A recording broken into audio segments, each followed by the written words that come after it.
ये कहानी है रविंद्र कौशिक की, वो जासूस की जिन्हें नाम दिया गया ब्लैक टाइगर। वो किसी वर्दी में शहीद नहीं हुए, वो किसी परेड में नहीं दिखे, किसी सरकारी पोस्टर पर उनकी कभी बड़ी सी तस्वीर नहीं लगी। जिस रात उनका निधन हुआ उस रात भारत की सीमाएं थोड़ी और सुरक्षित हो चुकी थी। उन्होंने कभी जय हिंद ऊंची आवाज में नहीं बोला, क्योंकि अगर बोला होता तो जिंदा नहीं बचते। पैदाइशी हिंदू होकर भी उन्होंने तिलक नहीं लगाया, क्योंकि उनकी निजी इच्छा से ऊपर था उनका अपना भारत देश। उन्होंने देश की सुरक्षा की खातिर त्याग दिया अपना सब कुछ। छोड़ दी वो गलियां जहां वो खेलते खेलते बड़े हुए थे। छोड़ दिया अपना परिवार जिनकी आंखों का वो तारा थे।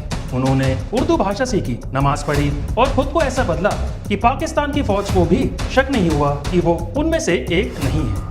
उनका नाम बदल गया, उनका मजहब बदल गया, उनका मुल्क बदल गया, लेकिन जो नहीं बदला वो था उनका मिशन।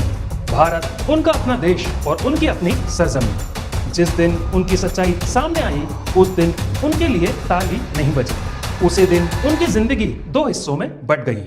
एक तरफ था वो मुल्क जिसने उन्हें दुश्मन कहा और दूसरी तरफ था उनका अपना देश जो कभी उनका नाम ऊंची आवाज में नहीं ले सका।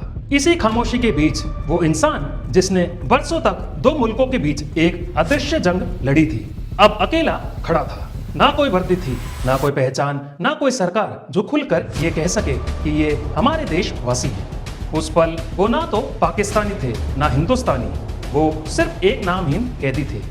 एक ऐसा आदमी जिसकी गलती सिर्फ इतनी थी कि उसने अपने देश से बेइंतहा मोहब्बत की थी और उसी की खातिर वो हंसते हंसते कुर्बान हो गए। आज हम आपको कोई फिल्मी कहानी नहीं सुना रहे, ये उससे भी कहीं ज्यादा डार्क, खतरनाक और सच्ची कहानी है। क्या रविंद्र कौशिक ही असली धुरंधर थे? नमस्कार, मैं हूं सौरभ गौड़। आज हम बात करेंगे उस स्पाई की जिसे दुनिया ब्लैक टाइगर के नाम से जानती है। ये कहानी शुरू होती है राजस्थान के श्रीगंगानगर से। साल 1952 में एक साधारण परिवार और एक ऐसा बच्चा जिसकी जिंदगी में शुरुआत में कुछ भी असाधारण नहीं था। पढ़ाई ठीक ठाक चल रही थी, घर में देशभक्ति की बातें होती थी, लेकिन कोई नहीं जानता था कि ये लड़का एक दिन इतिहास के खामोश अध्यायों में दर्ज होगा। बचपन से रविंद्र में कुछ तो खास बात थी। वो लोगों को ऑब्जर्व करता था, उनके बोलने के तरीके, हाव भाव और लहजे को जल्दी पकड़ लेता था। स्कूल और कॉलेज के दिनों में उन्हें अभिनय का शौक लग गया। नाटक, मिमिक्री, मंच, ये सब उनके लिए सिर्फ शौक नहीं थे, बल्कि खुद को किसी और चरित्र में ढाल लेने की कला थी। कॉलेज के दौरान एक थिएटर परफॉर्मेंस में रविंद्र ने एक ऐसा किरदार निभाया जिसने वहां बैठे कुछ खास लोगों का ध्यान खींच लिया। आम दर्शकों के लिए वो बस एक अच्छा अभिनेता था, लेकिन कुछ नजरों ने उनमें एक असाधारण क्षमता देख ली थी जो देश के काम आ सकती थी। कुछ ही समय बाद उनसे संपर्क किया गया। कोई पोस्टर, कोई परीक्षा, कोई औपचारिक इंटरव्यू नहीं, बस एक शांत बातचीत और एक सवाल कि क्या तुम देश के लिए अपनी पहचान छोड़ सकते हो। ये सवाल आसान नहीं था, लेकिन रविंद्र जिनके पिता स्वयं एयरफोर्स में रह चुके थे, उनके रग रग में देश प्रेम की भावना थी, इसलिए उनका दो बार सोचना भी गवारा नहीं था। उन्होंने बिना सोचे हाँ कह दिया। रविंद्र का मानना था कि देशभक्ति भाषणों में नहीं फैसलों में दिखाई जाती है, लेकिन असली खेल अब शुरू नहीं बल्कि शुरू होने वाला था सबसे खतरनाक मिशन। शुरू हुई एक ऐसी ट्रेनिंग जिसने रविंद्र को अंदर से पूरी तरह बदल दिया। दिल्ली के एक गुप्त ठिकाने में उन्हें रॉ की तरफ से तैयार किया गया। उर्दू भाषा सिखाई गई, इस्लाम की धार्मिक और सामाजिक बारीकियां समझाई गईं, पाकिस्तान का इतिहास, राजनीति, सेना की संरचना, सब कुछ। लेकिन सबसे कठिन था अपनी पुरानी पहचान को मिटाना। उन्हें सिखाया गया कि एक जासूस का अतीत नहीं होता, ना परिवार, ना दोस्त, ना कोई भावनात्मक लगाव। धीरे धीरे रविंद्र कौशिक की पहचान को छोड़ दिया गया और एक नया इंसान गढ़ा गया जिसका नाम पड़ गया नबी अहमद शाकिर। साल 1975 में रविंद्र को दुबई के रास्ते पाकिस्तान पहुंचाया गया, एक ऐसे देश में जहां हर गलती की सजा मौत थी या उससे भी बदतर। उन्होंने कराची यूनिवर्सिटी में दाखिला लिया, LLB की पढ़ाई की और खुद को एक सामान्य मेहनती छात्र के रूप में स्थापित किया। सालों की मेहनत, सावधानी और धैर्य के बाद उन्होंने वो भरोसा हासिल किया जो किसी सेना में दाखिला लेने के लिए जरूरी था। आखिरकार वो पाकिस्तानी सेना में शामिल हो गए। पाकिस्तान आर्मी के मिलिट्री अकाउंट्स डिपार्टमेंट में क्लर्क के रूप में भर्ती हुए और वहां मेजर की रैंक तक पहुंच गए। हालांकि वे कमीशन्ड ऑफिसर नहीं थे बल्कि एडमिनिस्ट्रेटिव पद पर थे। कल्पना कीजिए, दुश्मन देश की सेना के अंदर एक भारतीय जासूस और किसी को शक तक नहीं। वक्त के साथ उनकी छवि एक ईमानदार और काबिल अफसर की बनती गई और यहीं से रविंद्र की भूमिका भारत के लिए सबसे अहम हो जाती है। पाकिस्तान की सेना के भीतर रहते हुए उन्होंने जो सूचनाएं भारत तक पहुंचाई, उनमें युद्ध की तैयारियां, सैन्य तैनाती और रणनीतिक योजनाएं शामिल थीं। कहा जाता है उनकी भेजी गई जानकारियों की वजह से भारत कई बार बड़े हमलों से बचा, लेकिन ये उपलब्धियां कभी भी किसी अखबार की सुर्खियां नहीं बनी, क्योंकि जासूस की सफलता उसकी गुमनामी में होती है। लेकिन हर मिशन के बीच एक इंसान भी होता है। इसी दौरान रविंद्र कौशिक की जिंदगी में एक निजी अहम मोड़ आया। उन्हें पाकिस्तान में एक अमानत नाम की लड़की से प्यार हो गया। दोनों ने इस्लामिक रीति रिवाज के साथ शादी की। उनका एक बेटा भी हुआ। बाहर से देखने पर वह एक सामान्य पारिवारिक जीवन जी रहे थे, लेकिन भीतर ही भीतर वह एक ऐसा सच ढो रहे थे जिसे वो कभी भी किसी के साथ साझा नहीं कर सकते थे। एक पति, एक पिता और एक भारतीय जासूस, तीनों भूमिकाएं एक साथ निभाना शायद रविंद्र कौशिक की सबसे बड़ी लड़ाई थी। और फिर एक छोटी सी चूक ने सब कुछ बदल दिया।